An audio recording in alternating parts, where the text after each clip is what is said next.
Welcome to Life and Faith from the Centre for Public Christianity. My name's Natasha Moore.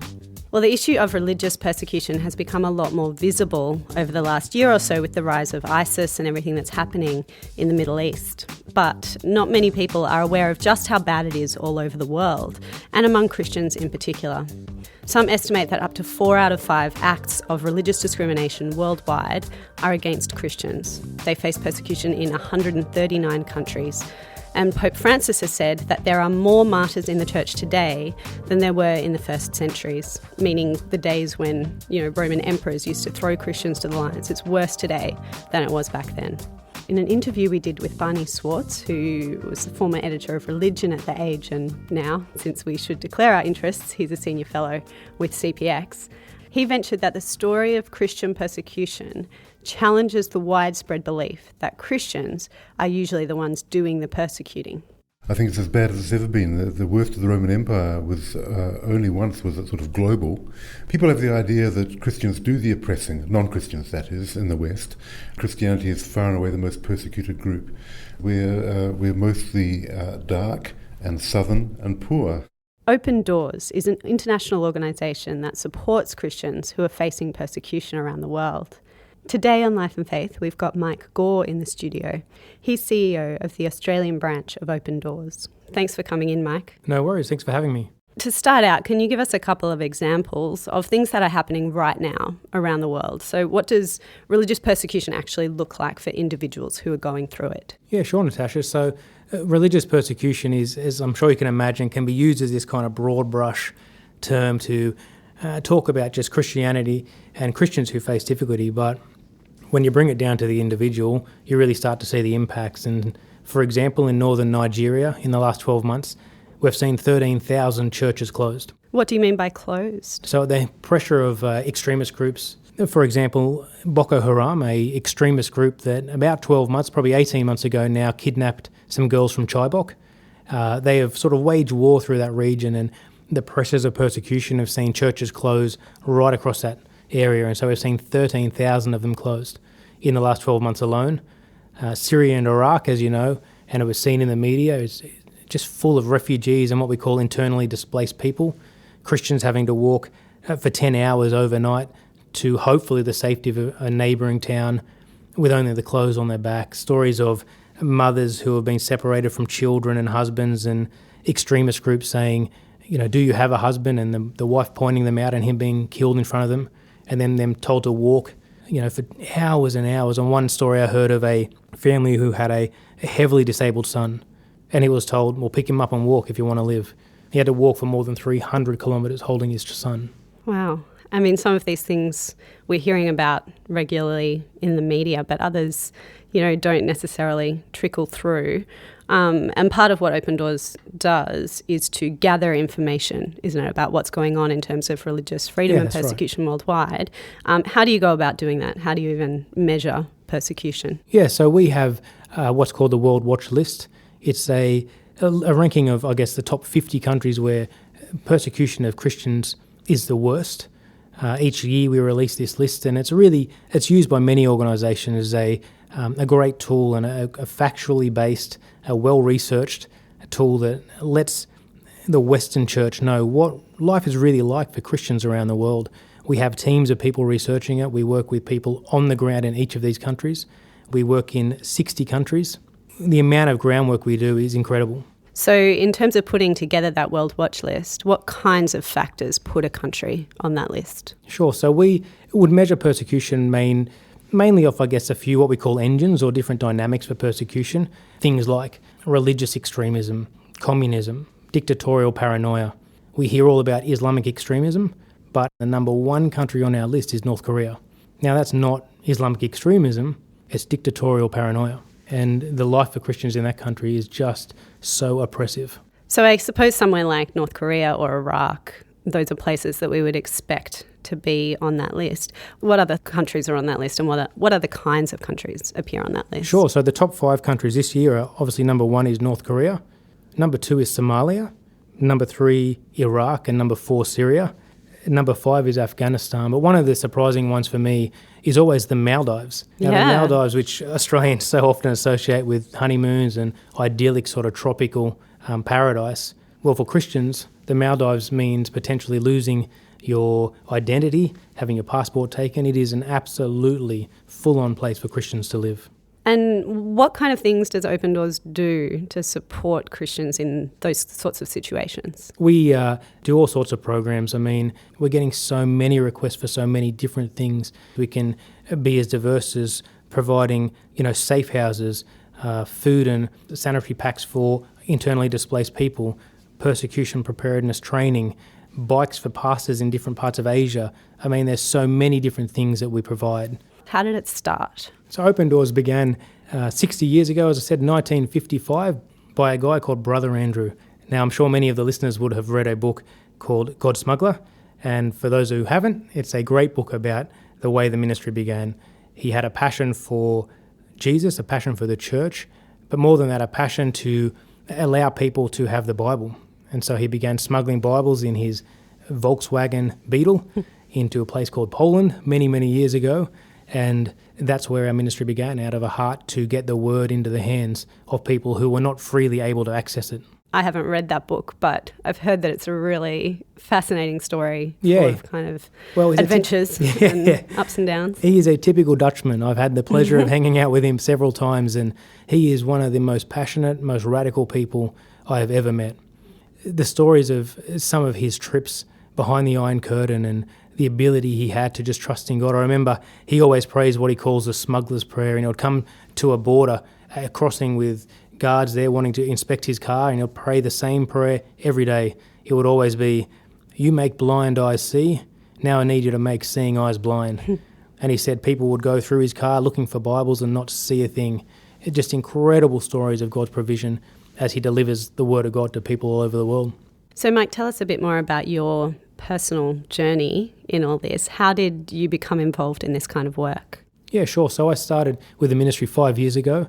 I had previously worked for about 10 years in the Christian music and retail world, and I left that job and just had a passion to work in a not-for-profit. All I wanted to do was work in a charity and work with people. I knew nothing about Open Doors.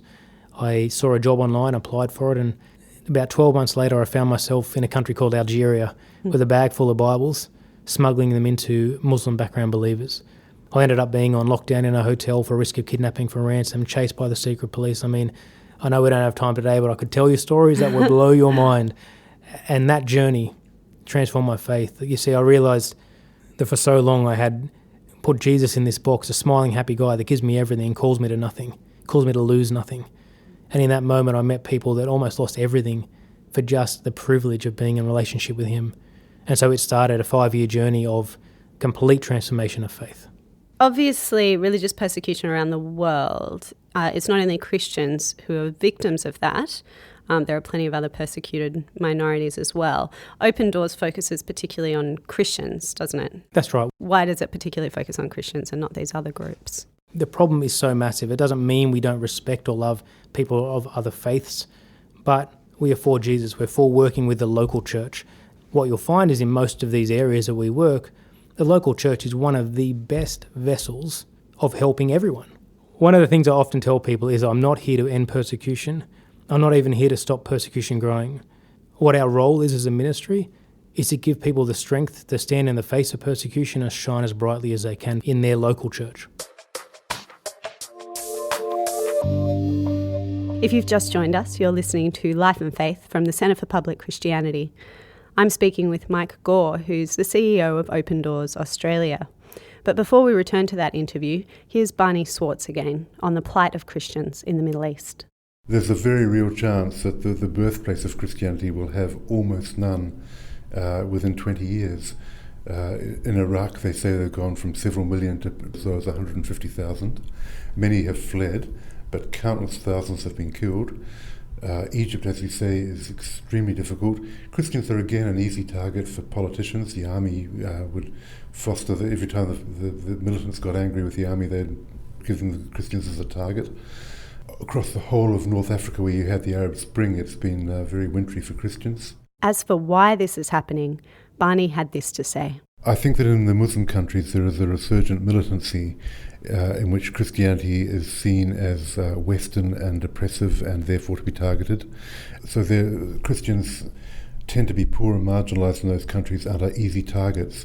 And secondly, any time the West does something irritating, Muslims tend to think of Christians as like the Ummah, where to attack one Muslim is to attack any Muslim. So they can't find an American Christian to attack, but they can find a local poor Pakistani Christian to attack, and they feel that they've done something good.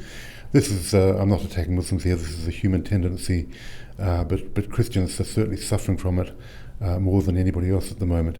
Now, Mike, the Western media has often failed to report on these situations around the world, and particularly in the Middle East. But do you have a sense that that's changing? Are we starting to be more aware of the persecution of Christians across the world? Absolutely. I think that we've seen in the last 18 months the media really pick up and run with the story of persecution. It's been an incredibly exciting, and proud's not the right word, but I'm really pleased to see that the world is starting to care about it. So are there particular stories from your time so far at Open Doors that have really stayed with you, particular individuals or particular communities that you've come across?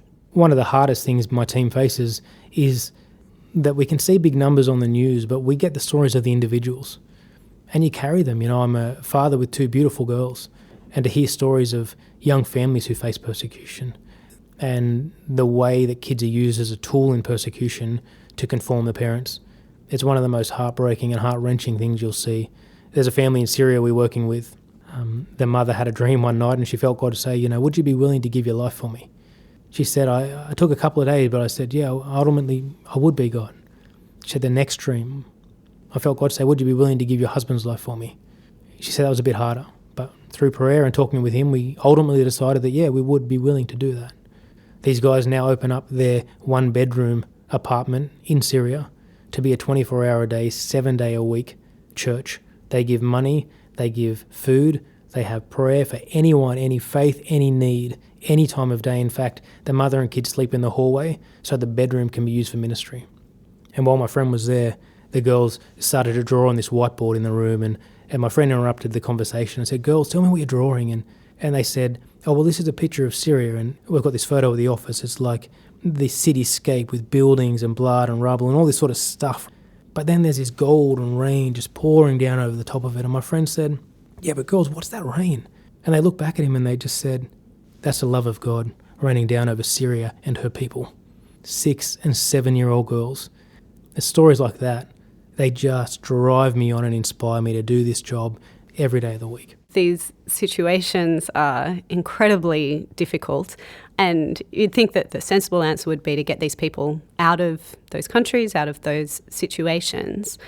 Why do you think that it's right for those Christians to even want to stay in those situations and not just get out? Yeah, Natasha, it's a really good question, and one of the ones that, you know, honestly, challenges me to the core. You know, persecution is not okay. I just want to clarify that. I said before that I wasn't here to end it or stop it growing. I want to clarify, it's not okay. But it comes back to the idea that for me, you know, I believe Jesus Christ is the hope of the world. To see the church leave some of these countries would be a far bigger tragedy. And so when you find people who are radical enough, who are crazy enough, and who are mental enough to stay, we have to help them. Well, there are some horrific realities that we're hearing about there, but also some really important humanitarian work that you and your team are doing at Open Doors. Thanks so much for coming in and sharing it with us, Mike. Natasha, not a problem at all. If you want to know more about the work of Open Doors, you can visit their website at opendoors.org.au. Next time on Life and Faith, we'll be getting the inside story on Scott Stephens, who's the editor of the ABC Religion and Ethics website and co-presenter with Waleed Ali of Radio National's The Minefield. These days he calls Brisbane home, but he's travelled a long and fascinating road to get there. My father's a professionally driven man, quite a brilliant mechanical engineer. He was one of the top robotics researchers and innovators in the United States. And one day, he picked up the family and he said, I think God wants us to go visit the Solomon Islands. And then we sold everything. Now, selling everything wasn't a big deal because all of his savings were in little gold coins in a tin box under the bed. He didn't trust Banks either. Yep. Yes, exactly. He was convinced that America was teetering on the brink. That's next time on Life and Faith. Hope you can join us.